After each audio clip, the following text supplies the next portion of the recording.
print এবং electronic মিডিয়ার সম্মানিত সাংবাদিকবৃন্দ, মাননীয় সদস্যবৃন্দ,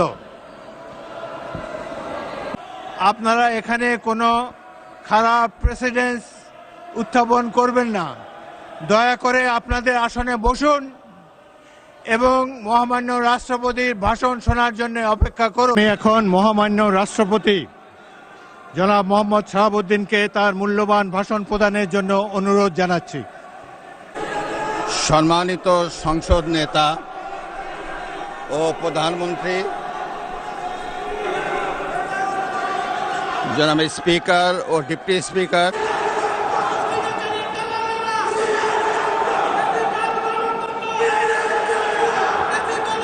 প্রিন্ট এবং ইলেকট্রনিক মিডিয়ার সম্মানিত সাংবাদিকবৃন্দ,